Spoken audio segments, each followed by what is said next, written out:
Casing സാമ്പിളുകൾ എങ്ങനെ നിർമ്മിക്കാം എന്ന് പഠിപ്പിക്കുന്ന ഈ സെഷനിലേക്ക് എല്ലാവർക്കും സ്വാഗതം.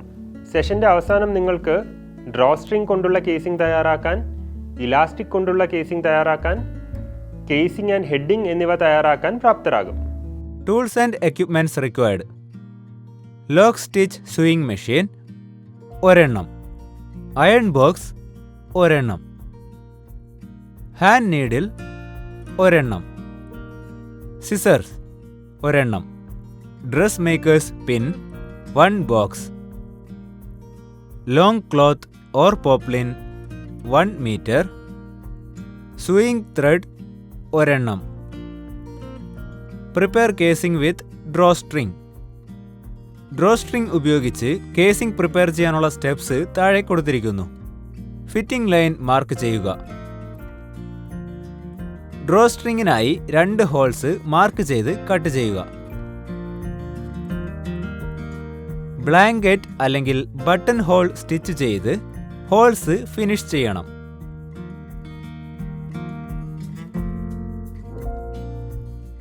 $1 സെന്റിമീറ്റർ റോങ് സൈഡിലേക്ക് ഫോൾഡ് ചെയ്യുക, അതായത് ഫസ്റ്റ് ടേണിംഗ്.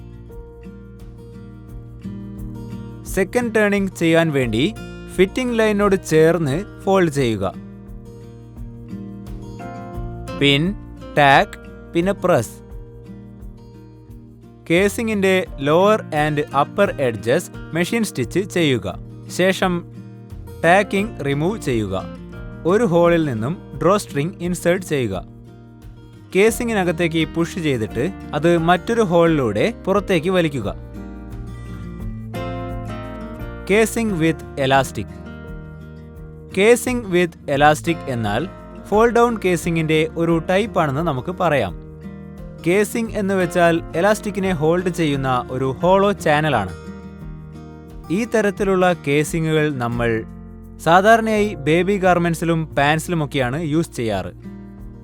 കേസിംഗ് വിത്ത് എലാസ്റ്റിക്കിന്റെ സിനോണിം തന്നെ ഇത് ഒരുപാട് പേർക്ക് കംഫർട്ട് തരുന്നു എന്നതാണ്. കേസിംഗ് വിത്ത് എലാസ്റ്റിക് ഫിറ്റ് ആയിരിക്കാൻ വേണ്ടി ഒരു സ്മോൾ വേരിയേഷൻ അലോ ചെയ്യും എന്നതും പ്രധാനമാണ്. പിന്നെ ഒരുപാട് ബോഡി ടൈപ്പുകൾക്ക് ഇത് വർക്ക് ആവുന്നുണ്ട്. കേസിംഗ് വിത്ത് എലാസ്റ്റിക് വേസ്റ്റ് ബാൻഡ് ചെയ്യാൻ വേണ്ടി, അത് കാണാൻ നീറ്റ് ആൻഡ് പ്രൊഫഷണലായിട്ടും ഇരിക്കാൻ വേണ്ടി ചില ട്രിക്സ് ഉണ്ട്. അവ താഴെ കൊടുത്തിരിക്കുന്നു. നമ്മൾ യൂസ് ചെയ്യുന്ന എലാസ്റ്റിക്കിന്റെ വിഡ്ത്ത് അത് എന്തിൻ്റെതായാലും നമ്മൾ ക്രിയേറ്റ് ചെയ്യാൻ പോകുന്ന കേസിംഗ് അറ്റ്ലീസ്റ്റ് 1/4 ഇഞ്ച് വൈഡറായിട്ടെങ്കിലും ഇരിക്കണം. അതായത് 6 മില്ലിമീറ്റർ എങ്കിലും ഉണ്ടായിരിക്കണം. എലാസ്റ്റിക് നമ്മൾ ഫൈനൽ കട്ട് ചെയ്യുന്നതിന് മുന്നേ ഒന്ന് സ്ട്രെച്ച് ചെയ്ത് നോക്കണം. ഇങ്ങനെ ചെയ്യുന്നതിലൂടെ എലാസ്റ്റിക് ഫ്യൂച്ചറിൽ ലൂസ് ആകാതെ പ്രിവെന്റ് ചെയ്യും. എലാസ്റ്റിക് കേസിംഗിന്റെ ഉള്ളിൽ പുൾ ചെയ്യാൻ ഒരു വലിയ സേഫ്റ്റി പിൻ ഉപയോഗിക്കാവുന്നതാണ്. ഇത് സ്റ്റെഡിയർ ആയിട്ട് നിൽക്കും. പിന്നെ കേസിംഗിന്റെ ഇൻസൈഡിൽ ഓപ്പൺ ആയി പ്രോസസ്സിനെ മെസ്സിംഗ് അപ്പ് ചെയ്യില്ല.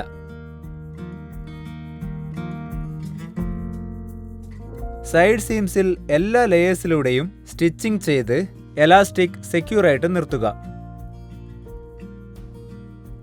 ഇത് ഫ്യൂച്ചറിൽ എലാസ്റ്റിക്കിനെ ട്വിസ്റ്റിംഗിൽ നിന്ന് പ്രിവെന്റ് ചെയ്യുന്നു. പ്രിപ്പയർ കേസിംഗ് വിത്ത് എലാസ്റ്റിക്. കേസിംഗ് വിത്ത് എലാസ്റ്റിക് പ്രിപ്പയർ ചെയ്യാനുള്ള സ്റ്റെപ്സ് താഴെ കൊടുത്തിരിക്കുന്നു. ഫിറ്റിംഗ് ലൈൻ മാർക്ക് ചെയ്ത് റോങ് സൈഡിൽ 1 സെന്റിമീറ്റർ ഫോൾഡ് ചെയ്യുക. ടണൽ ചെയ്യുവാൻ വേണ്ടി ഫിറ്റിംഗ് ലൈനോട് ചേർന്ന് അത് ഫോൾഡ് ചെയ്യുക. കേസിംഗിനെ പിൻ ആൻഡ് ടക്ക് ചെയ്തതിന് ശേഷമാണ് അത് പ്രസ് ചെയ്യേണ്ടത്. കേസിംഗിന്റെ അപ്പർ ആൻഡ് ലോവർ എഡ്ജസ് അതുമായിട്ട് മെഷീൻ സ്റ്റിച്ച് ചെയ്യുക. ലോവർ എഡ്ജിൽ അപ്രോക്സിമേറ്റ് ആയിട്ട് 4 സെന്റിമീറ്റർ ഓപ്പണിംഗ് ഒഴിവാക്കി വിട്ടിട്ട് അതിനുശേഷം നമുക്ക് ടാക്കിംഗ് റിമൂവ് ചെയ്യാം.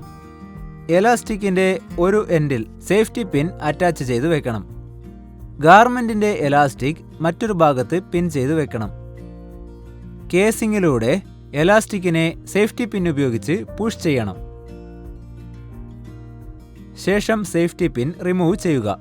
എലാസ്റ്റിക്കിന്റെ എൻഡ്സ് ഒന്നിന്റെ മേലെ മറ്റൊന്ന് വെച്ച് അത് സെക്യൂർ ചെയ്തതിന് ശേഷം ഒരു സ്ക്വയർ സ്റ്റിച്ചിങ് ചെയ്യണം. കേസിംഗ് ക്ലോസ് ചെയ്യാൻ വേണ്ടി lower edge of the opening നേരെ മെഷീൻ സ്റ്റിച്ച് ചെയ്തേക്കുക.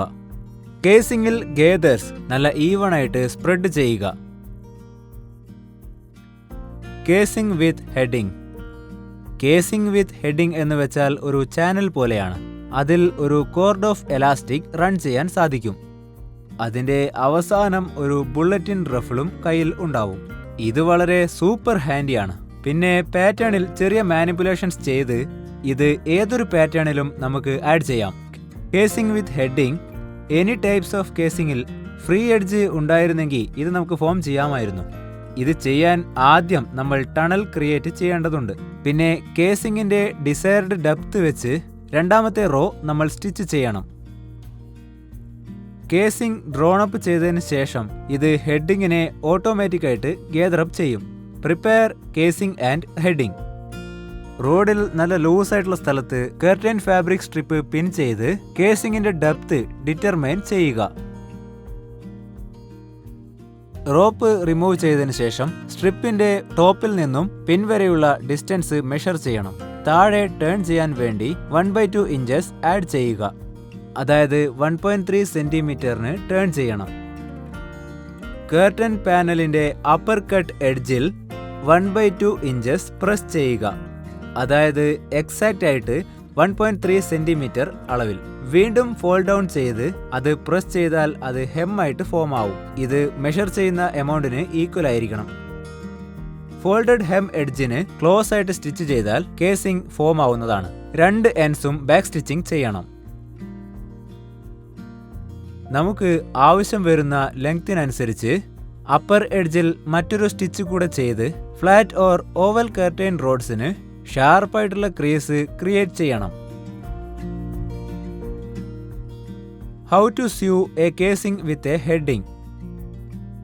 മേലെ കാണിച്ചിരിക്കുന്നത് പോലെ കേസിംഗിന്റെ ഡെപ്ത് ഡിറ്റർമൈൻ ചെയ്യുക. ഹെഡിംഗ് ഡെപ്ത് ഓപ്പോസിറ്റ് ആയിട്ട് ഡിറ്റർമൈൻ ചെയ്യുക. ശേഷം കർട്ടൻ പാനലിന്റെ അപ്പർ കട്ട് എഡ്ജിൽ 1/2 ഇഞ്ചസ് താഴെ പ്രസ് ചെയ്യുക. അതായത് ഏകദേശം 1.3 സെന്റിമീറ്റർ അളവിൽ.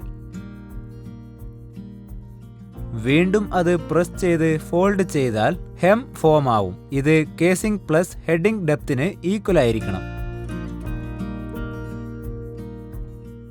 ഫോൾഡഡ് എഡ്ജ് ക്ലോസ് ആയിട്ട് സ്റ്റിച്ച് ചെയ്യണം. രണ്ട് എൻഡുകളും ബാക്ക് സ്റ്റിച്ചിങ് ചെയ്യണം. പാനലിന്റെ ഈച്ച് എൻഡിൽ ഉള്ള ഹെഡിംഗ് ഡെപ്ത് പിൻ ഉപയോഗിച്ച് മാർക്ക് ചെയ്യുക. മാർക്ക്ഡ് ഡെപ്തിൽ ഒരു തവണ കൂടി സ്റ്റിച്ച് ചെയ്യുക. സ്ട്രെയിറ്റ് സ്റ്റിച്ചിന് എയ്ഡ് ചെയ്ത മെഷീൻ ബെഡിലുള്ള ഹെഡിംഗ് ഡെപ്തിന് മാർക്കിംഗ് ടേപ്പിന്റെ സ്ട്രിപ്പ് അപ്ലൈ ചെയ്യുക. അതല്ലെങ്കിൽ സീം ഗൈഡ് യൂസ് ചെയ്യാവുന്നതാണ്. റോഡ് കേസിംഗിനകത്ത് ഇൻസേർട്ട് ചെയ്ത് കർട്ടൻ റോഡിൽ ഈവണായിട്ട് ഗേദർ ചെയ്യുക. ഹെഡിംഗ് അഡ്ജസ്റ്റ് ചെയ്ത് ഫോൾഡഡ് എഡ്ജായിട്ട് പുള്ളിംഗ് അപ്പ് ചെയ്തിട്ട് സീം എക്സാക്റ്റ് ആയിട്ട് റോഡിന്റെ ലോവർ എഡ്ജിൽ വരുന്നത് പോലെ ചെയ്യണം. Outside applied casing. Applied casing എന്ന് വെച്ചാൽ സെപ്പറേറ്റ് ഫാബ്രിക് സ്ട്രൈപ്പിന്റെ ഏരിയയെ ഡ്രോണപ്പ് ചെയ്ത് സ്റ്റിച്ചിങ് ചെയ്യുമ്പോൾ ഫോം ആകുന്ന ഒന്നാണ്. ഗാർമെന്റ്സിന്റെ ഔട്ട്സൈഡ് സ്യൂയിങ് ചെയ്താൽ ആ കേസിംഗ് ഒന്നുകിൽ ഗാർമെന്റ് ഫാബ്രിക് ആയിരിക്കാം, അല്ലെങ്കിൽ കോൺട്രാസ്റ്റിംഗ് ട്രിം ആയിരിക്കാം. Inside applied casing. Applied casing എന്ന് വെച്ചാൽ സെപ്പറേറ്റ് ഫാബ്രിക് സ്ട്രിപ്പിന്റെ ഏരിയയെ ഡ്രോണപ്പ് ചെയ്ത് സ്റ്റിച്ചിങ് ചെയ്യുമ്പോഴാണ് ഫോം ആകുന്നത്. ഇത് ഗാർമെന്റ്സിന്റെ ഇൻസൈഡ് സ്യൂയിങ് ചെയ്താൽ casing light weight lining fabric ആയിരിക്കും. അല്ലെങ്കിൽ അൺനെസസറി ബൾക്ക് റെഡ്യൂസ് ചെയ്യാൻ റെഡിമെയ്ഡ് ബയാസ് ടേപ്പ് യൂസ് ചെയ്യാവുന്നതാണ്. Safety precautions. കേസിംഗ് ചെയ്യുമ്പോൾ താഴെ കൊടുത്തിരിക്കുന്ന പോയിന്റ്സ് ഓർത്തു വയ്ക്കേണ്ടതുണ്ട്. ലൈൻസ് നിർബന്ധമായും ഗ്രെയിനിന് പാരലൽ ആയിരിക്കണം. എലാസ്റ്റിക് കേസിംഗിന്റെ അകത്ത് ട്വിസ്റ്റ് ആകാൻ പാടില്ല. ഓപ്പൺ എൻഡ്സ് സെക്യൂർ ചെയ്യാൻ ബാക്ക് ഓർ സെക്യൂർ സ്റ്റിച്ച് നിർബന്ധമായും ചെയ്തിരിക്കണം. ഫിനിഷിങ്ങിന് മുന്നേ എപ്പോഴും ട്രാക്കിംഗ് റിമൂവ് ചെയ്യണം. ഈ സെഷനിൽ നിങ്ങൾ എന്തൊക്കെയാണ് പഠിച്ചത്? ഡ്രോ സ്ട്രിംഗ് കൊണ്ടുള്ള കേസിംഗ് എങ്ങനെ തയ്യാറാക്കാം, ഇലാസ്റ്റിക് കൊണ്ടുള്ള കേസിംഗ് എങ്ങനെ തയ്യാറാക്കാം, കേസിംഗ് ആൻഡ് ഹെഡിംഗ് എന്നിവ എങ്ങനെ തയ്യാറാക്കാം എന്ന് പഠിച്ചു. എനിക്ക് തോന്നുന്നു നിങ്ങൾക്ക് ഈ കൺസെപ്റ്റ്സ് എല്ലാം തന്നെ വളരെ നന്നായി മനസ്സിലായിട്ടുണ്ട് എന്ന്. അടുത്ത സെഷനിൽ പുതിയൊരു കൺസെപ്റ്റുമായി വീണ്ടും കാണാം. നന്ദി.